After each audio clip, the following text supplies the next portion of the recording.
It's already over, but the receipt nobody was supposed to see just slid under the door. And the second you read it, you'll understand why everybody on her side went radio silent overnight. Because what looked like a celebrity defend celebrity moment has quietly turned into the most embarrassing public unmasking we've seen all year. And the wildest part? The man who tried to save her may have just buried her in front of the entire internet without realizing it. Listen, I'm only going to say this once, and you're not going to hear it like this anywhere else, so lock in. Because by the time you finish this, you're going to look at Paul Pierce, Cheyenne Bryant, Lauryn Hill, Cardi B, Thee Stallion, a Boogie with the hoodie, Drake, Soulja Boy, and even that random restaurant manager named Elizabeth completely differently. None of these stories are connected on the surface, but underneath, they're all running on the same engine. And once I show you that engine, you can't unsee it. Let's start with the body that hit the floor first. Paul Pierce woke up one morning, looked in the mirror, looked at his entire Hall of Fame career, looked at the years of practice, the broken fingers, the blood on the hardwood, the championship ring on his hand, and then walked outside and basically said, you know what? Credentials are overrated. And he didn't whisper it. He didn't tweet it sideways. He went on camera and openly defended Dr. Cheyenne Bryant, the woman the entire internet is currently investigating for allegedly walking around with a doctorate she may have never actually earned. Now I need you to picture this carefully. Because the way Paul framed it was wild. He basically said, look, if she's changing lives, if she's influential, if people walk away from her saying, dang, Dr. Sean really helped me, then the paperwork doesn't matter. He compared her to the janitor in the movie Something the Lord Made, the brother who learned how to cure blue babies without a single medical degree, just by watching, studying, and absorbing the craft until he became more dangerous than the surgeons themselves. And on the surface? That sounds noble. That sounds inspiring. That sounds like the kind of soundbite that gets clipped and turned into a motivational reel with soft piano under it. But here's where it gets uncomfortable. Because the moment you flip that exact same logic and aim it at Paul's own world, the whole defense collapses like wet cardboard. Imagine, and stay with me, it's NBA draft day. The lights are hot. ESPN cameras are everywhere. Adam Silver is at the podium. And out walks a man named Dr. Julius Irving Cheyenne Kobe Bryant. 6 feet 6 inches. Smooth fade. Tailored suit. Confidence dripping off him like cologne. He says he played D1 at Duke. McDonald's All-American. Final Four MVP. The whole resume. There's only one tiny issue, no coach has ever scouted him. No camp has ever invited him. There's no high school tape. No college tape. No combined numbers. The only proof he has is a handful of YouTube clips where he's playing one-on-one against Nick Cannon, Shannon Sharpe, and Cam Newton in somebody's driveway. And yet, the league still calls his name at number 1. $65 million a year. Stephen Curry money. Meanwhile, Paul Pierce, the real one, the one who bled for every inch of his career, gets bumped to the second round because the imaginary doctor took his spot. Wembanyama is staring at the floor. Kyrie Irving is squinting at his phone. Kevin Garnett is biting his bottom lip. Shaq is shaking his head. LeBron is texting his agent. Klay Thompson is doing the math. Jalen Brunson is whispering to KD. Donovan Mitchell is laughing in disbelief. The whole league is in shambles. Because the number 1 pick, the first pick, went to a man with 0 credentials, 0 film, 0 scouting reports, and a YouTube channel. You really think Paul Pierce is going to look at that situation and say, you know what, he's changing lives, let him cook? Absolutely not. That man would set the arena on fire. He'd be on First Take the next morning screaming about merit, about the grind, about how he was 3-time finals MVP runner-up energy his whole life. He'd be writing think pieces. He'd be calling Stephen A. He'd be filing complaints with the union. He'd be doing podcasts, live streams, town halls, panels, anything with a microphone, just to remind the world that hard work is supposed to mean something. He'd be quoting his coaches. He'd be pulling out old film. He'd be holding up his championship ring on camera while telling rookies, this is what earning it actually looks like. That's the problem with this whole, credentials don't matter, wave. It only sounds beautiful when it's not happening to you. The second somebody walks into your industry, your league, your lane, without doing the work, and starts collecting your bag, the philosophy mysteriously disappears. And that's why so many people online were side-eyeing Paul the moment he opened his mouth. Because deep down, everybody knows, in the NBA, you earn your jersey. You don't print one at FedEx and walk into the locker room. In fact, if we're being real, if Paul Pierce's logic actually held up, I'd like to officially file a request right now to be acknowledged as a 6-time NBA champion, 2-time Finals MVP, and the all-time leader in three-point percentage. Because I've thought about basketball a lot. I've watched a lot of games. I've even hit a few jumpers at the park. By Paul's standards, I'm basically Steph Curry's older brother. Where's my Hall of Fame jacket? Where's my locker? Where's my retirement ceremony? I'll be at the Garden waiting. Don't make me wait too long, Paul. But here's the part nobody's saying out loud, and this is where the story starts to crack open. The internet didn't just clown Cheyenne, the internet conferred her a degree. A fake one. A satirical one. And the dissertation that's now floating around the timeline is so detailed, so structured, so suspiciously well written, that half of social media is convinced it was written by ChatGPT in under 30 seconds. And honestly, it probably was. But whoever sat there and typed in that prompt deserves a Pulitzer for petty. Let me read you the title because it's already iconic. The Algorithmic Illusion of Authority, a postmodern examination of digital prestige, manufactured expertise, and the collective psychology of verification in the age of viral identity. By Dr. Cheyenne Bryant. Bachelor of Arts. Survivor. Honorary menace. Internet mythologist. Bro. That alone should have been a Netflix doc. And the abstract? The abstract is what's keeping me up at night.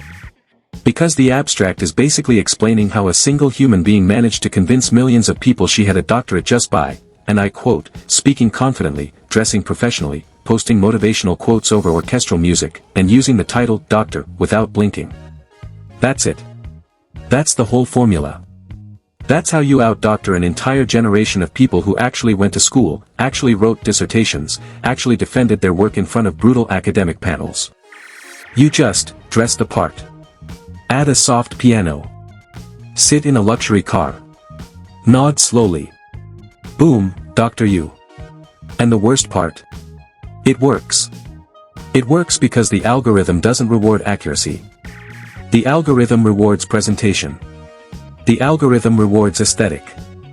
The algorithm rewards confidence wrapped in good lighting.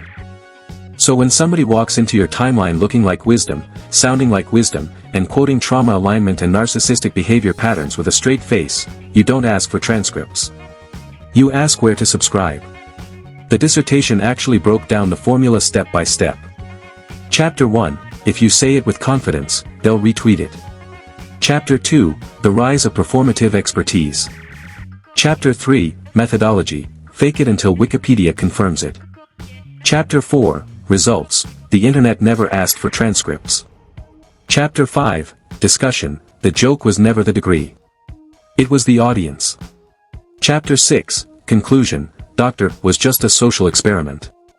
You see what's happening here?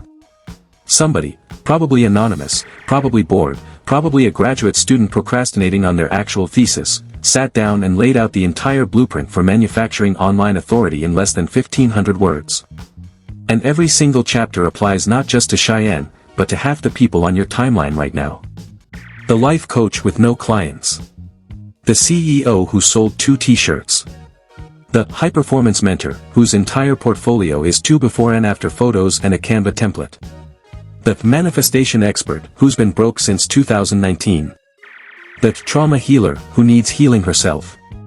The spiritual advisor, who can't tell you what city she lives in. They're all reading from the same playbook. They all have the same lighting. They all have the same cadence. They all use the same 5 buzzwords. And every single one of them is just a Cheyenne in waiting. The literature review of the dissertation is even more brutal. It said previous scholars identified several factors that contribute to internet credibility. 1. Wearing glasses while speaking. 2. Using words like trauma alignment and narcissistic behavior. 3. Filming content inside luxury vehicles. 4. Speaking slowly while nodding dramatically. And 5. Owning at least one bookshelf. The research also indicated that audiences are 78% less likely to question credentials if soft piano music is playing underneath the speech. 78%. Let that number sit with you.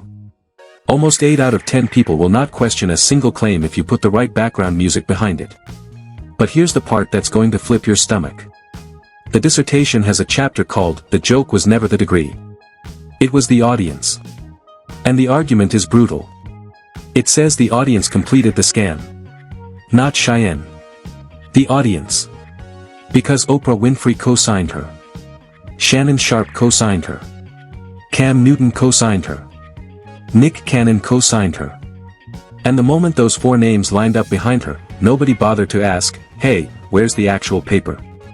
Because if Oprah is sitting across from you nodding, we automatically assume the vetting has already been done. We trust the trust. We trust the trust of the trust. And by the time we realize nobody actually checked the paperwork, she's already on her 4th podcast tour, 3rd book deal, and a private speaking circuit charging 5 figures a pop. That's not a Cheyenne problem. That's a us problem. Because here's a question nobody wants to sit with: how many other experts have we elevated the exact same way? How many thought leaders are walking around our timeline with titles they never earned, theories they never tested, and certifications they never received?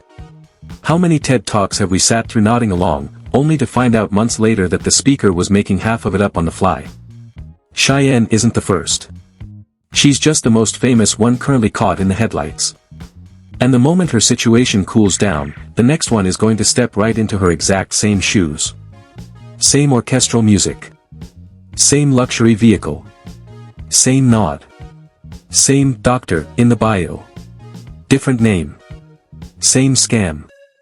Same audience. And speaking of us problems, let me bring in the next body, because this one's been quiet for 20 years and just spoke for the first time in a way that nobody saw coming. Lauryn Hill. Yeah. Lauryn Hill. The same Lauryn Hill who dropped Miseducation, then released the MTV Unplugged acoustic album, then vanished into a fog so thick that hip-hop has been arguing about her ever since. For 2 full decades, the internet has been guessing why she never came back. Some said she lost her mind. Some said the industry broke her. Some said she got into a creative spiral she couldn't escape. Some said she just didn't care. Some said the IRS situation crushed her spirit. Some said the fame became too heavy. Some said she was too principled for the game. Some said she got tired of the politics. Some said the labels boxed her in. Some said she chose family over fame. Every theory under the sun has been floated, debated, recycled, and turned into clickbait at least 3 different times in 3 different decades. And then this random page called Fame World hops on Instagram, does a whole breakdown, says she couldn't handle the pressure of fame, and out of nowhere, the lady herself, Ms. Lauryn Hill, drops into the comments like a ghost from a cathedral and says, "Y'all don't know what you're talking about." And then she explained it. For the first time. In her own words. In a single comment. She said being principled in this industry is a drain that nobody talks about. She said it's a constant fight just to find a space safe enough to create with integrity.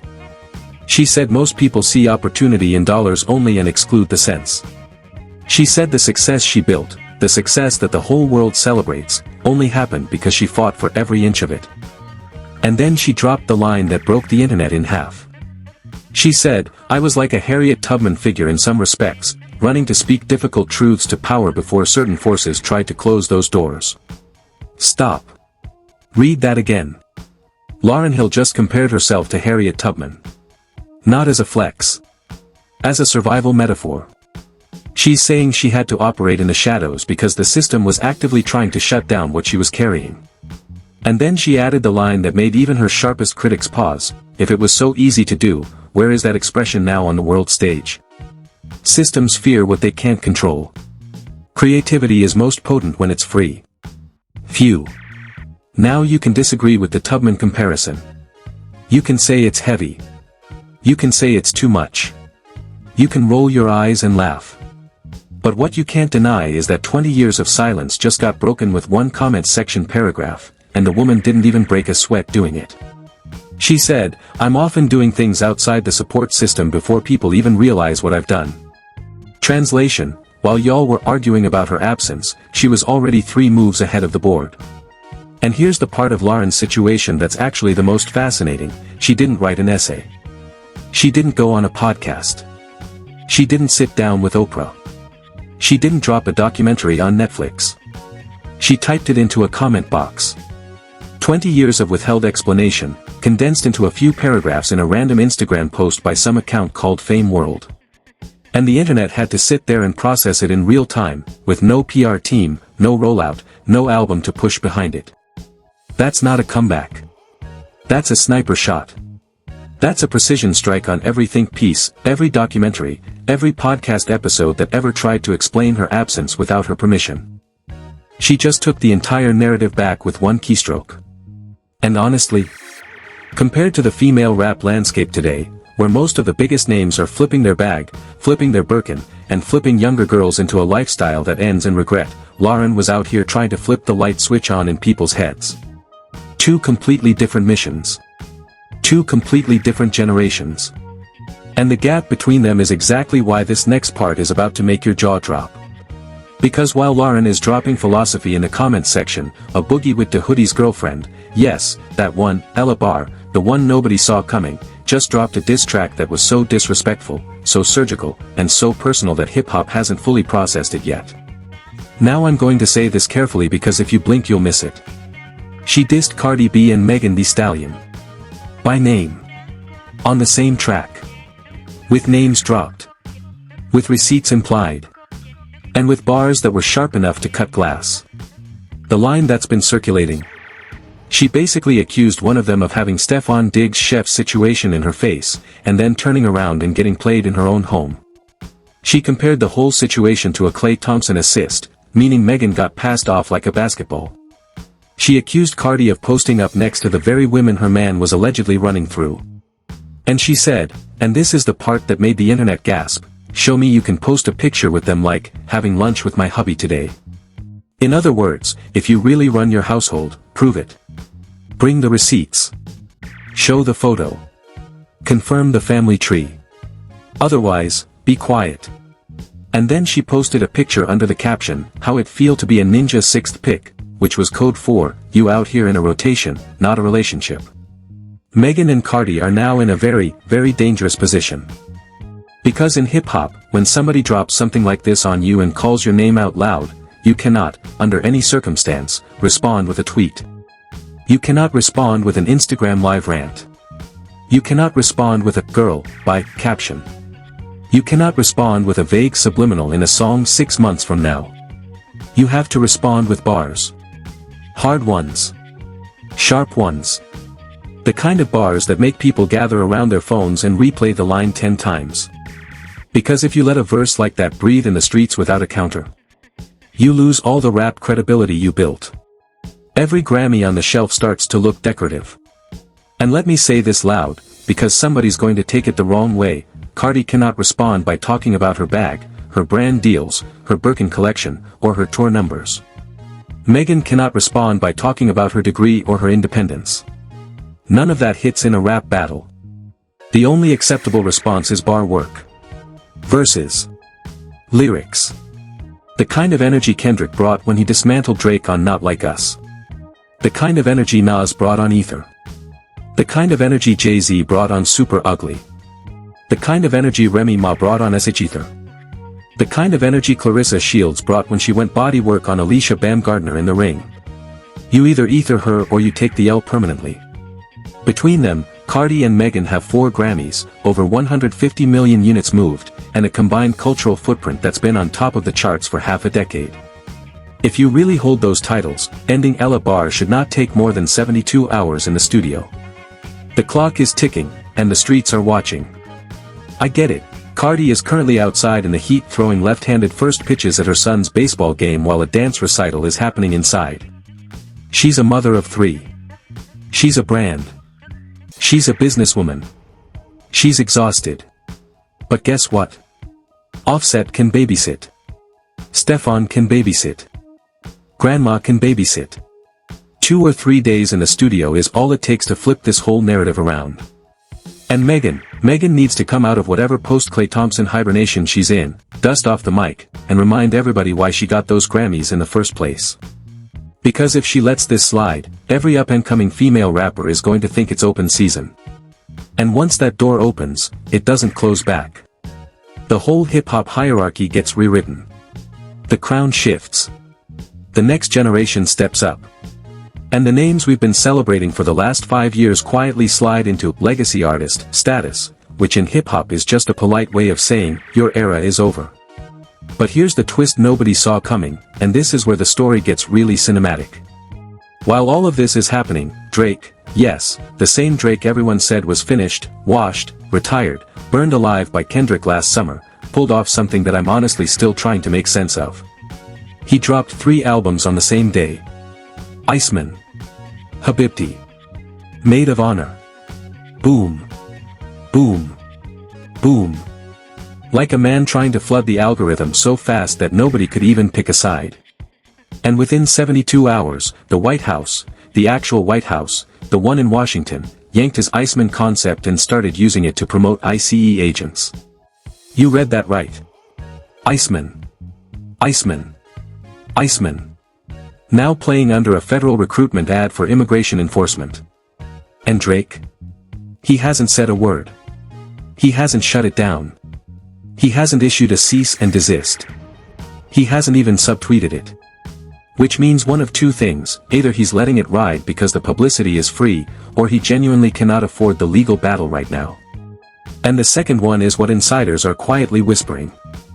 Because if Iceman was supposed to be the comeback project, the redemption arc, the "I'm still the biggest rapper on earth" statement, having your title hijacked by a government ad campaign within 72 hours is not a flex.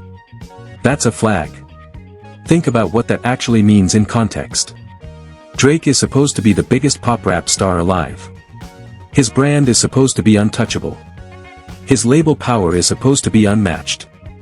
And yet, a federal agency just grabbed his album concept, repurposed it for political messaging, and Drake's response was silence. No legal team statement. No fan outrage campaign. No interview damage control. Just silence. And in this industry, silence is a confession. Silence is admission. Silence is what artists do when they've been told by their lawyers, sit down, don't make this worse. That's the part the headlines aren't telling you. That's the part the comment sections aren't catching. But the people who watch this game closely, they saw it instantly. Drake is in a position right now where even the federal government can swipe his branding and he can't push back. And let's not forget, Drake also dropped a song with Timbaland production on it that has the producer himself reacting like he's never heard it before. I don't know the words yet, but take it from the king, that song's going to be timeless. Bro. He doesn't even know his own song. He's just reacting to the chorus. And the chorus had everybody on the internet running around going, meep meep, baby. Like the Road Runner. Like a cartoon. That's not a hit. That's a meme. That's a clip that's going to live on TikTok for 1 week and then disappear forever. And if that was supposed to be the lead single for the redemption arc might already be over. And then, because the universe loves chaos, Soulja Boy crashes into the conversation. He sees Drake drop 3 albums in 1 day, gets jealous, jumps online, and types, "I was the first rapper to drop 3 projects in the same day, by the way." Glasses emoji. Attached a screenshot from October 2009. The internet looked at it, paused, scrolled, and then immediately dragged him. Because 3 weeks before Soulja Boy did it, Gucci Mane already did it. So now Soulja's claim to be the first got fact-checked in real time by his own comment section. And he had to sit there and watch the receipts roll in. That's the thing about this current era. Nobody can lie about anything anymore. The internet has a memory like a vault. You drop a claim, somebody's pulling a screenshot from 2008 with a timestamp. You try to flex, somebody's pulling a fact check from the comments section of a forgotten Tumblr post. There is no escape. There is no quiet retreat. The receipts will find you whether you're ready or not. And Soulja Boy, of all people, should know that better than anybody because he's been the king of getting fact-checked online for over a decade. But here he is, in 2026, still trying to slide first past a generation of people whose entire personality is correcting the record. And speaking of receipts, let me bring you the last piece of this puzzle, and I promise you it ties everything together in a way you didn't expect. Two women walked into a restaurant. Birthday dinner. One of them is dressed in jeans and a tube top. The other is dressed normally. They get to the front. And the manager, her name is Elizabeth, lock that in, Elizabeth, looks them up and down and says, "I'm sorry, we have a dress code. You can't come in." Now while she's saying this, a white man walks past them. Shorts. T-shirt. Sneakers. Walking out of the restaurant without a single problem. The woman pauses. She looks at Elizabeth. She says, "What's wrong with her outfit?" Elizabeth says, "It's just that the totality of the outfit doesn't align with our dress code." Stop. Pause. Breathe. The totality. The totality. This woman pulled out SAT vocabulary word in the middle of a Tuesday evening to deny somebody a table. She didn't say, her shirt. She didn't say, her shoes. She didn't say, her jeans. She said the totality. As if every individual piece passed inspection but the assembled whole somehow violated the spirit of the restaurant. The woman keeps pushing. Okay, what specifically?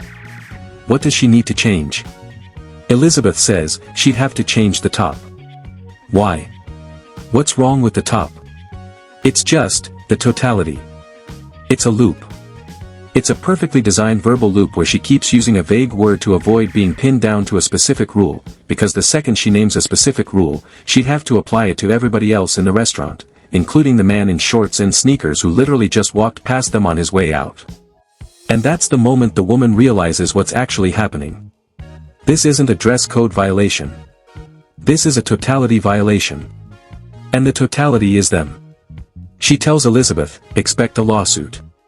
Posts the clip. The internet exploded. The comments started rolling in by the thousand. It sounds like she just learned the word totality, F her. Don't beg folks who don't want your money. Doesn't align with the dress code, but also can't explain the dress code. Got it. And the most devastating one, judging by the people leaving, that's a lawsuit. And here's the kicker, by the time the clip went viral, somebody pulled up the restaurant's actual published dress code. And guess what? There was no rule against jeans. No rule against tube tops. No rule against bare shoulders. The only rule listed was smart casual, which is the most subjective phrase in the entire English language. So Elizabeth wasn't enforcing a rule. Elizabeth was enforcing a vibe. And the vibe was personal. Which, in 2026, is exactly the kind of thing that becomes a federal discrimination case faster than you can say, civil rights attorney. And by the time the lawsuit hits the local news, that restaurant's Yelp page is going to look like a war zone. The reviews are going to start at 1 star. The brand is going to take years to recover. All because Elizabeth wanted to enforce a vibe instead of a policy. So here's the question I want you to sit with before we close this out. What do all of these stories actually have in common? Paul Pierce defending a possibly fake doctor. Lauryn Hill explaining a 20-year disappearance. A Boogie's girlfriend disrespecting two of the biggest female rappers alive. Drake getting his album title stolen by the federal government in under 3 days. Soulja Boy getting fact-checked by his own followers. A restaurant manager named Elizabeth losing her job in slow motion over a tube top. The answer is brutal, and it's the same thread running through every single one of these stories. Presentation. Just presentation. Paul Pierce was presenting a defense that didn't survive a basic logic test. Cheyenne Bryant was presenting a doctorate that may not exist. Lauryn Hill was finally presenting the real reason for her absence. Ella Barr was presenting bars that demanded a real response. Drake was presenting 3 albums in 1 day to mask whatever else was happening behind the curtain. Soulja Boy was presenting a first that wasn't his first. And Elizabeth was presenting a dress code that didn't actually exist on paper. Every single one of these moments is about somebody trying to control the perception while reality quietly slips out the back door. And that's the hidden engine. That's the thing nobody's saying out loud. The entire celebrity ecosystem right now is running on presentation. Not credentials. Not receipts. Not consistency. Just presentation. And the moment one person, one comment, one bar, one screenshot, one viral clip, pierces that presentation, the whole thing collapses faster than a Drake stream count after release week. But here's where the story takes its final twist, because I told you at the beginning that the real reason just leaked. And I haven't given it to you yet. So buckle up. The real reason all of this is happening at the same time, Paul Pierce, Cheyenne, Lauryn, a Boogie, Drake, Soulja, the restaurant, is because for the first time in modern celebrity history, the audience finally got tired. Tired of being talked down to. Tired of being lied to. Tired of being told who to trust. Tired of being told who's qualified. Tired of being told what's hot. The audience flipped the script. The audience became the auditor. The audience became the dissertation committee. And now, every single one of these public figures is being graded in real time by a jury they can't bribe, can't block, can't unfollow their way out of. That's why Paul Pierce's defense backfired. That's why Cheyenne's title is suddenly under inspection. That's why Lauryn felt safe enough to finally speak. That's why Ella Barr's diss landed so hard. That's why Drake's 3-album drop got hijacked. That's why Soulja's flex got fact-checked. That's why Elizabeth's totality became a lawsuit. The crowd grew up. The crowd got smart. The crowd started taking notes. And once a crowd starts taking notes, the show is never the same. The lights still come on. The microphones still work. The albums still drop. The interviews still get scheduled. But the magic is gone. Because the audience is no longer watching the magician. They're watching the sleeve. They're watching the wrist. They're watching the fingers. They're watching the angles. They're watching the cuts in the editing. They're watching the unnatural pauses. They're watching the rehearsed eye movements. They're watching everything the magician used to be able to hide. And once you're watching the sleeve, every trick looks like a trick.